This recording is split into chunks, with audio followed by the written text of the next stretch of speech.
G'day mates, I hope you're having a great day. Today I'm going to show you some online resources and some wonderful online support communities where if you're struggling with your CPAP therapy, you want some feedback, a bit of advice, these are some places you can check out. And you never know, you might even make a few friends along the way. Starting with, of course, YouTube. Now YouTube's great for general support. I have over 1,000 videos covering a whole range of topics on the CPAP reviews channel, so do a search and hopefully you can find what you're looking for. And there's also Jason, old mate Grandpa Lanky over in the US. His channel is The Lanky Lefty 27. Click the link above if you want to check out his channel. And Jason also offers personalized support. He's got a CPAP consulting business where he'll go through all your charts and give you some advice. That is AXG Sleep Diagnostics. I'll put some information in the description down below. What's he got here? He's a funny guy. Got a cat called Stewie, a little Lego man. What's this one here? How to fix chipmunk cheeks. Great stuff, great advice. Check it out. Now, let's check out some forums, starting with cpaptalk.com. Here it is here. Now, this is run by cpap.com, the biggest online retailer in the world. However, they don't really advertise on this forum. It's really just a support forum. And across all the forums, you'll find a handful of extremely helpful people, the same people on all the different forums. You'll find the likes of Stuart Crisp. You'll find the likes of Paul Fisher. There's a whole range. I wish I could name them all right now. Very, very helpful people that have been doing this for years and they enjoy it. They enjoy helping you guys. Next on the list is apneaboard.com. Now this is a forum, but it's also a great online resource for all things CPAP. They've got a wiki page, you can download setup manuals, and they also have Oscar, which is some downloadable software that lets you chart your CPAP information. And check this out, our members have made a total of 512,864 posts, and they've got over 100,000 members. So there's another forum you can check out. Now, if you're on Facebook, you're welcome to join my CPAP Reviews private Facebook group. Click the link above. 13.2 thousand very helpful, very friendly members. That's a wonderful community. There is the CPAP subreddit over here on reddit.com. 42,000 members, 30 online right now. And also the sleep apnea subreddit, 55,000 members, 23 online right now. I'll put all the links in the description down below, but these are some great places all across the internet that you can check out.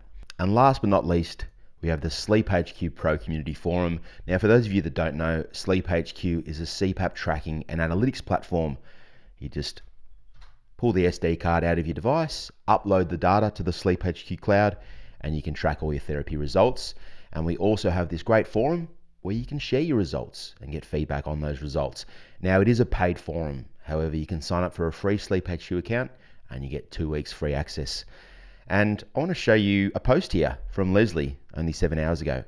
Help please with my results. Here it is. I have been using CPAP since 2019. Everything was fine until I had heart surgery in April. I use a nasal mask and was able to keep my mouth closed. But since the surgery, I'm finding it very difficult, even with a chin strap or tape. I've tried full face masks previously and they make me hyperventilate and leak badly. I nearly always wake up around 3 a.m. and it looks like that's when I have my pressure go up and have the apneas. I'm waking up more tired than when I go to bed. I would like to know why this is happening and what I can do to stop it. If you can help me in any way, please, or point me in the right direction. Here's a link to my dashboard for July 9th.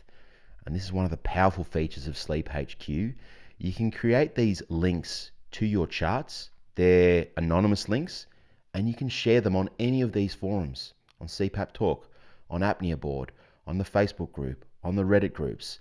And that enables other members to take a look at your charts and provide feedback and advice. And we've got some comments here. What have we got? Here's Uncle Nico. That's me. I was just asking if I could use her post in this video. Thanks, Leslie. Appreciate it. And here we have Stuart Crisp. Stuart is a blessing. You are experiencing periods of periodic breathing, Cheyne-Stokes respiration. Sometimes an event is flagged, sometimes not. Sometimes the event is marked as an obstructive apnea, sometimes as a central apnea, and sometimes just as a hypopnea, but they are all essentially central apneas. Spot on. Is this a consequence of your heart attack? I don't know nearly enough about this, but I think it's possible. Yes, it is. It is something you might like to discuss with your doctor.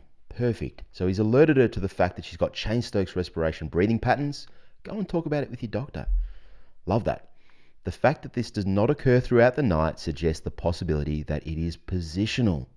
You might need to monitor your sleeping position to confirm by either using a camera or record yourself sleeping using a sleep position app strapped to your chest with the alerts disabled. Somnopose for iPhone, Torina for Android. And then he goes on and provides some more helpful advice. But let's check out that share link. Here it is here. So we click the link and it opens up the Sleep HQ dashboard with all the CPAP information. There's no personal information, no name, no email, none of that. It's just CPAP statistics, CPAP settings, CPAP charts. And to someone like Stu who's trying to help and give advice, this, my friends, is the holy grail. Otherwise, he's flying blind. We can see the machine settings here, and we can click more to expand all the settings. We can see she's using a Dream Station in automatic mode with a pressure min of 6, a pressure max of 11, and we have access to all the other settings. But we'll scroll down here and check out some of these charts. She got the sleep stage chart here. So Leslie has connected Apple Health to her Sleep HQ account. She might be wearing an Apple Watch or an Oura Ring, and she's tracking her sleep right here on Sleep HQ. We can see a lot of deep sleep here. A lot of deep sleep. Very envious of that. Some REM sleep, some wake periods, and this is core. And below that, we have the pressure trace. And this is the automatic pressure changing through the night to help Leslie breathe.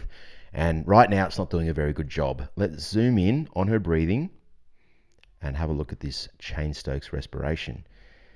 Now, Leslie likely needs another device, a ResMed ASV device, that will help break this chain, the Cheyne-Stokes, help maintain stable minute ventilation.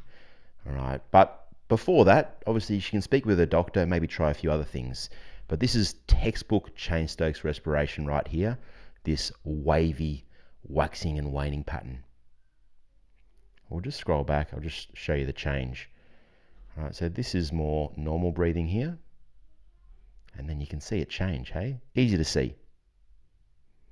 So right now, the Dream Station Auto has no idea that this is textbook Cheyne-Stokes respiration breathing pattern. It should, but it doesn't. And even if it did, there's no real way for it to treat this type of breathing pattern. You can see here it's marking a central apnea flag, then a hypopnea flag, then an obstructive apnea flag. It has no idea what's going on. Like Stuart said, this is just all central apnea right through here. It's missed a whole bunch of flags as well. All right, and it carries on. Look at it all. Okay, so they're increasing the pressure here for obstructive apneas. See that there? The pressure goes from 9.1 to 10.1 when it's not going to do anything. So if we didn't have access to these interactive Sleep HQ charts, where we can zoom in on the breathing and see that Cheyne-Stokes respiration breathing pattern, then we're flying blind. We're going off the AHI, and as I just showed you, that's incorrect because the Dream Station is incorrectly flagging those events. It's missed a whole bunch. It's marking obstructive apneas when it should be central, hypopneas when they should be central, and as such, any doctor looking at the AHI is going, oh, Leslie, most of your events are obstructive events. Let's increase your pressure. Wrong. Cheyne-Stokes respiration is not going to do anything. It's just going to cause problems. Leslie likely needs a ResMed ASV device that will vary the pressure support, maintain stable minute ventilation, and break that Cheyne-Stokes breathing pattern. So she wakes up feeling refreshed and good. So Leslie, now you can go and speak to your doctor about Cheyne-Stokes respiration and inquire about a ResMed ASV device. There you go. Let's have a look at another one. Mark. G'day, Mark.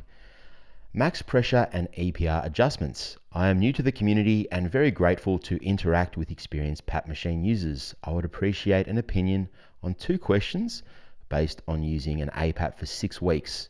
Number 1, should I continue to decrease max pressure and increase EPR? And 2, would a BiPAP or ASV be more appropriate than an APAP for my breathing pattern event profile? This is a link to my Sleep HQ dashboard for a recent eventful night. Great pun. Background. I'm 64, lean, fit, don't snore, and healthy with one exception. For the last 7 years, I have had severe migraine episodes. Very interesting. In March this year, I discovered via Apple Watch that my oxygen saturation fell into the low 80s for long periods during sleep, and confirmed using a Sleep HQO Turing. I want to talk about this in a moment. That the onset of migraine episodes coincided with these low oxygen events. Awesome. Well done, mate. Have been working with an internist to get a formal diagnosis, but it's taking a very long time. So at the end of May, I borrowed a friend's APAP, followed Uncle Nico's recommendations on setting parameters in the clinical menu, and voila, no migraines. Oh, I love this. I don't recommend it, but I love it. Actually, I do recommend it. Just go and borrow a mate's APAP. Away you go.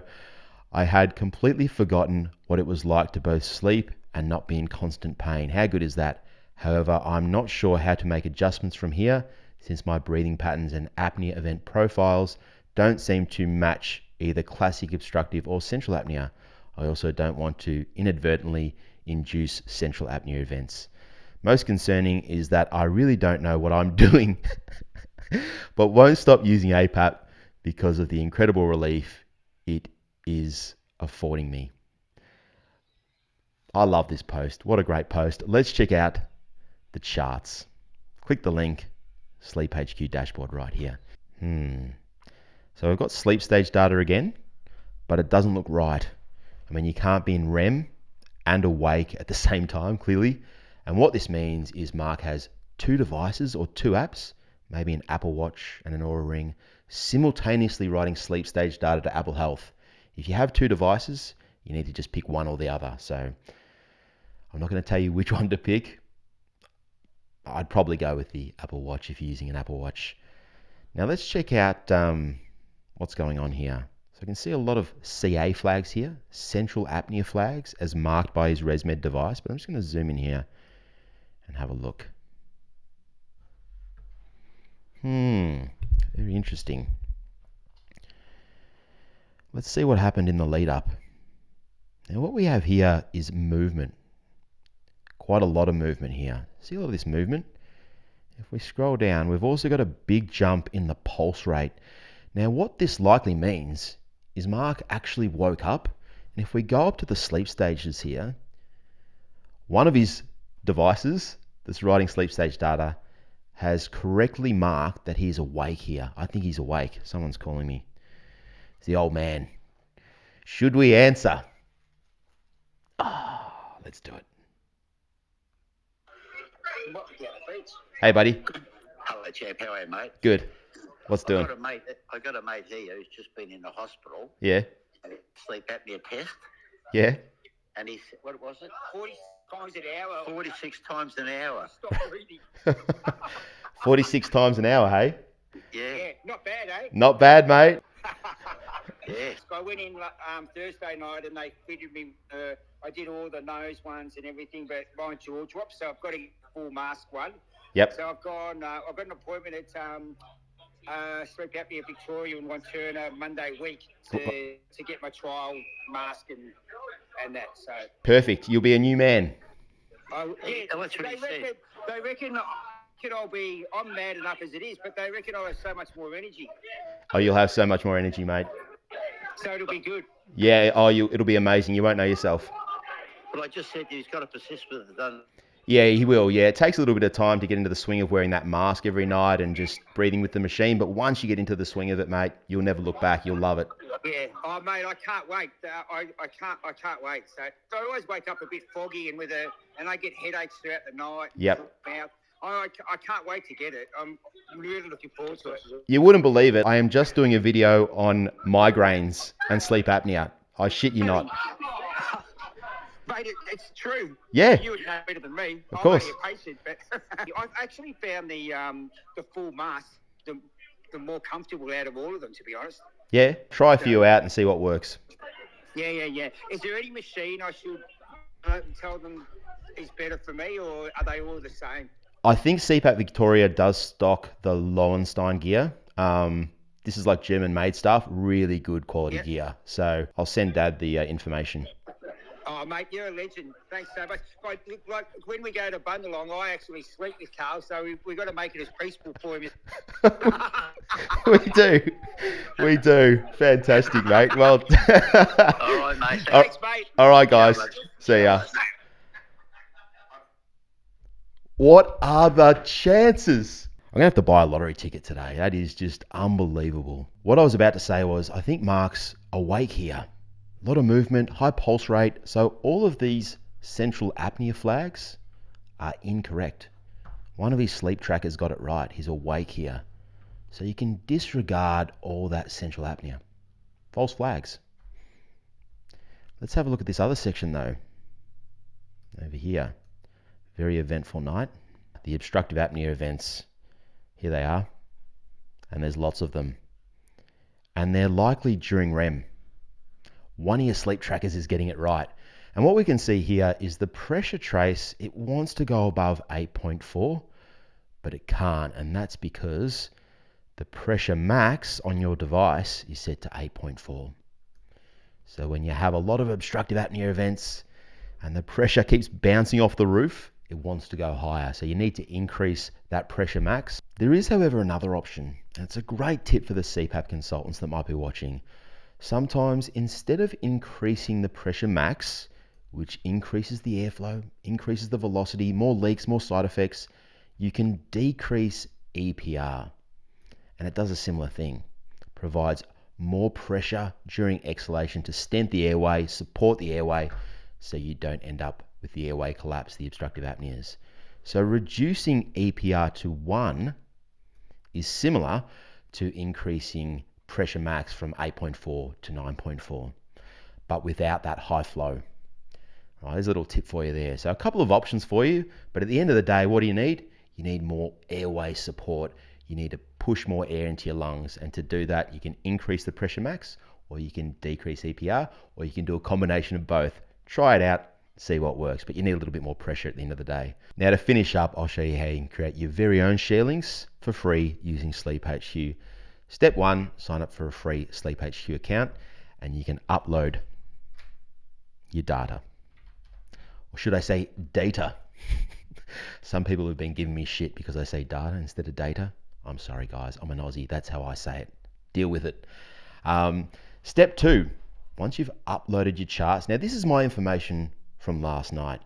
Let's just say I want to share this whole page, my dashboard. I come up here to the 3 dots and I click share page. There we go, share link created.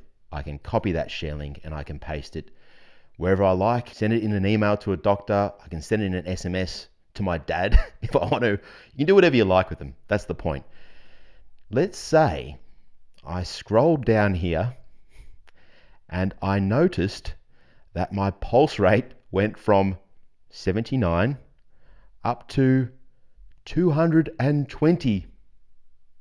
Let's zoom in and check that out. Wow. Mount Everest right there. 231. Must have been a bloody good dream. And this happens quite a bit. I'll tell you why in a moment. And I'm concerned about this.